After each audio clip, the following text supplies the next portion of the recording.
बेरुखी से और भड़केगी वो क्या जाने, तबीयत इस अदा से और भड़केगी वो क्या जाने। नमस्कार सर्वांना, welcome back to my channel. So कैसे काय भालो की हाल है। आज मैं ये नहीं पूछूंगी क्योंकि जिस टॉपिक पे मैंने आज व्लॉग बनाने वाली वो बहुत ज़्यादा सीरियस टॉपिक है। सो वो जो प्रोटेस्ट चालू है अभी दिल्ली में जंतर मंतर में अभी भी शुरू है। कल बहुत बड़ा प्रोटेस्ट हुआ था 20 जुलाई को, लेकिन वो अनसक्सेसफुल रहा है। बच्चों ने बहुत मार खाई है, बेवजह लाठीचार्ज हुआ है, टीयर गैस उनके ऊपर छोड़ी गई है। मुझे बहुत ज़्यादा बुरा लगा है ये सुनने के बाद।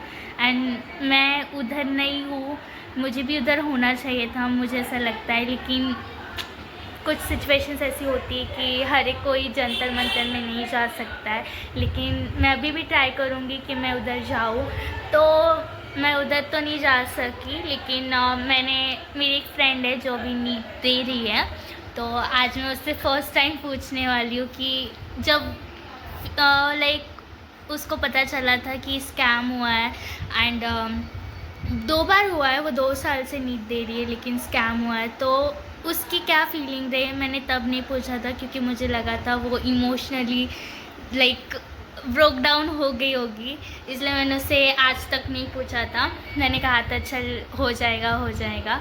सो आज मैं उससे फ़र्स्ट टाइम पूछने वाली हूँ कि उसका क्या फीलिंग थी उस टाइम पे जब उसको पता चला था कि पेपर लीक हुआ है, स्कैम हुआ है। तो चलो उससे पूछते हैं। लग रहा था कि भाई यार इतनी मेहनत की थी, पूरा साल 2 साल जो भी वेस्ट किया सब ऐसा पानी में चला गया। और ऐसा फील भी होता है कि शायद मेरी कहीं कमी रह गई होगी, फिर ऐसा पेपर लीक हुआ, फिर ऐसा हार्ट ब्रेक था, बहुत बुरा हार्ट ब्रेक था वो। ऐसी नहीं यार, ऐसा नहीं होना चाहिए था, ऐसा डिजर्व नहीं करता है। सो गाइस, मैंने नहीं क्या मेरी फ्रेंड से और एक बात सुनी है। कल जब प्रोटेस्ट चल रहा था तब नीट का रिजल्ट आया था, है ना? तो उससे 4 दिन पहले कल आना था रिजल्ट, पर 4 दिन पहले उन्होंने रिजल्ट दे दिया था प्रोटेस्ट की वजह से। ये जो प्रोटेस्ट स्टार्ट है इसके लिए, और उसमें अचानक से विदाउट एनी अनाउंसमेंट। और उसमें कितने ज़्यादा स्टूडेंट्स फेल हुए वो भी। उसमें सिर्फ 22 लाख में से सिर्फ 11 लाख बच्चे क्वालिफाई हुए, बाकी सब फेल हैं। और क्योंकि कट ऑफ इतना हाई कर दिया कि फर्स्ट टाइम 213 है जनरल कैटेगरी का कट ऑफ, और बाकी सबका 177।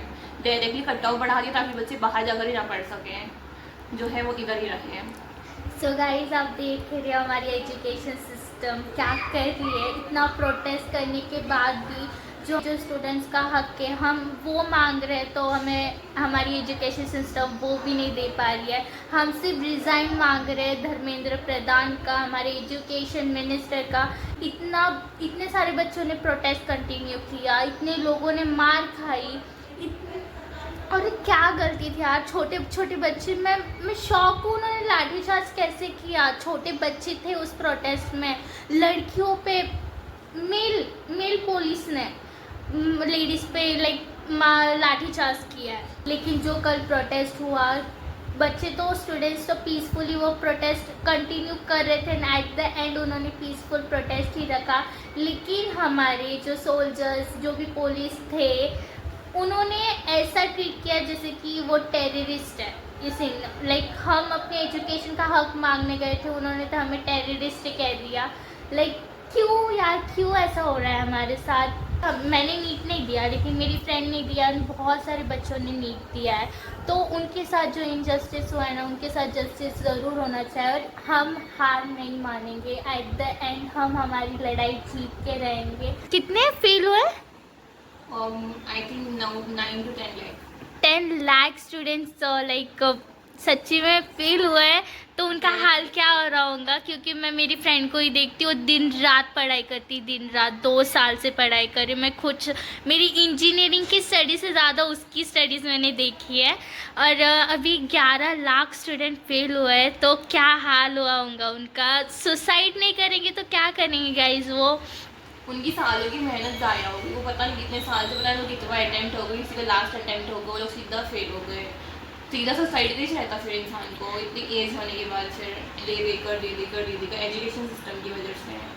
हमारे पीएम खुद बोलते हैं कि युवा हमारे कल का भविष्य है। तो फिर क्यों उस युवा ने जब उनका हक मांगा तो उनको रोका गया, क्यों गाइस? पता है बहुत जनों के लाइक दिल में अभी खौफ बैठ गया है कि ये प्रोटेस्ट जिस हद तक गया है कल, बहुत लोगों को डर लगने लगा है कि जब हम हक मांगेंगे तो हमारे साथ भी ऐसा ही होगा।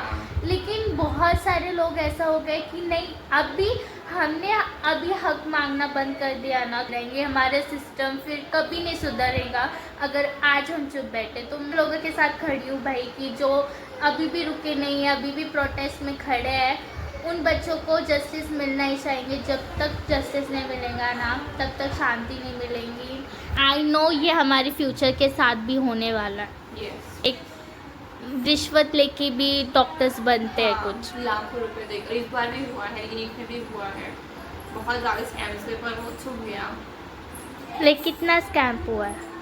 लाइक पैसे देकर बन AIR 715 कैसे आ सकता, वो भी 2 बच्चों का सेम मार्क्स, और इतने डिफिकल्ट पेपर जिसे टीचर से नहीं हो रहा था, इतना डिफिकल्ट, इतना आउट ऑफ था वो पेपर, इतना ज़्यादा फिजिक्स केमिस्ट्री डिफिकल्ट था, सोच नहीं सकते। जिन्होंने दिया उनको पता है कितना है। बायो था इजी, बायो बहुत अच्छा था, बट फिजिक्स केमिस्ट्री के इतना होते हुए नहीं है AIR आना, इतना 715 पॉसिबल ही नहीं है। मैंने सुना उसकी क्लास में कुछ टॉपर्स थे, तो उसमें से सिर्फ एक टॉपर का लाइक जितने मार्क्स आने चाहिए तो उतने आए, बाकी किसी के भी नहीं आए, नॉर्मल मार्क्स भी नहीं आए उनके जितने वो। और तूने मुझे बताया कि तेरी एक फ्रेंड है कि जिसका लाइक कुछ उसके भी मार्क्स मतलब अच्छे मार्क्स आ रहे थे, बट उसके मार्क्स में लॉस हुआ है कि उसको कम करके मार्क्स 2 to 7 कर दिए गए हैं, डायरेक्ट उसके मार्क्स ही काट दिए। जैसे मैंने और भी देखा है कि किसी के 600 मार्क्स आ रहे थे, उनको सीधा 300 मार्क्स दे दिए गए, किसी के 400 आ रहे हैं, उनके पूरे 0 हटा के सिर्फ 4 मार्क्स दिए उनके रिजल्ट में। बहुत ज़्यादा स्कैम्स चल रहे हैं, वो कोई प्रूफ नहीं कर सकता। क्या बोलो अभी उन स्टूडेंट्स की भाई जो मेहनत करते हैं दिन रात कि हम पास हो जाए, नीट क्लियर हो जाए, तो हम एक सक्सेसफुल डॉक्टर बन जाए। लेकिन विशेष उन स्टूडेंट्स को कि लाइक जो खड़े हैं अभी प्रोटेस्ट में, उनको भी उनका हक मिल जाए, उनके पेरेंट्स को हक मिल जाए जिनके साथ इनजस्टिस हुआ है, जिनके बच्चों ने सुसाइड किया है। बहुत बुरा हुआ है। चाहती हूँ और सोनम वांगचुक सर की तबीयत और ख़राब ना हो। बहुत बुरा लग रहा है उनके लिए कि वो अपने लाइक स्टूडेंट्स के लिए इतना कुछ कर रहे हैं, लेकिन हमारी गवर्नमेंट नहीं सुन रही। बहुत ज़्यादा बुरा लग रहा है। पता नहीं सोनम वांगचुक सर को ये स्ट्राइक कब तक कंटिन्यू करना पड़ेगा, बिकॉज़ अभी तो कुछ भी आया नहीं है अपडेट कि स्टूडेंट की डिमांड्स एक्सेप्ट की या नहीं, ऐसी कोई अपडेट आई नहीं अभी तक। एंड आई विश जल्दी से अपडेट आए, क्योंकि ऑलरेडी सोनम वांगचुक सर की तबीयत ऑलरेडी बहुत ख़राब है। एंड ऑल्सो बाकी स्टूडेंट्स जो हंगर स्ट्राइक पे थे फ्रॉम द फर्स्ट डे, तो अभी तक हंगर स्ट्राइक कंटिन्यू कर रहे हैं। Thank you Abhijit sir and thank you Saurabh sir and thank you all the student जो अभी भी अपना हंगर स्ट्राइक कंटिन्यू उन्होंने कर रखा है। And thank you so much Sonam Wangchuk sir and her wife. Protest का जो भी रिज़ल्ट आएगा हम वेट कर रहे हैं। हम जंतर मंतर में नहीं जा सकते, लेकिन हमारा दिल वहीं पे ही अभी अटका हुआ है कि क्या होगा क्या नहीं, हमारे भाई बहनों के साथ क्या हो रहा है। सो या आई विश जल्दी से रिज़ल्ट आ जाए और रिज़ल्ट उनके हक में हो जो प्रोटेस्ट कर रहे हैं। रियली एंड बहुत जनों को चोट लगी है एंड आई विश उनकी भी ज़्यादा मतलब जल्दी से रिकवरी हो जाए, क्योंकि बहुत सारे भाई बहनों को बहुत ज़्यादा लगा है भाई, इतना दर्द सा है। अभी उनके इंसाफ मिल जाए उनको। And stay updated. और मैं भी हम तो है ही कि हमें अपडेट्स देख ही रहे हम क्या है क्या नहीं। आप भी ऐसी अपडेट्स लेते रहिए एंड मिलते हैं आपको नेक्स्ट व्लॉग में।